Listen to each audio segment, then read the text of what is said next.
Hindi na sila pwede. Mag-egg na yung mama nila. Kailangan ko na kayo alisin dito. Oh. Nag-egg na si mama niyo.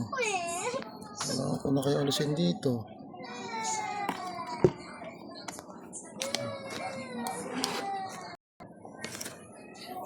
Ito na kayo. Pwede dun eh. Kailangan na kayong alis sa puder ni mama niyo.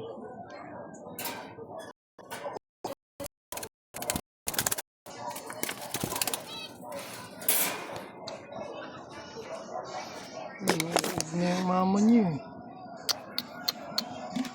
Ano siya makakapag ano?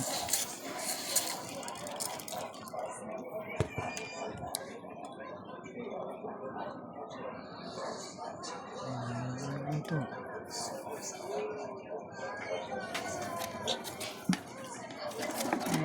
Umalis dito.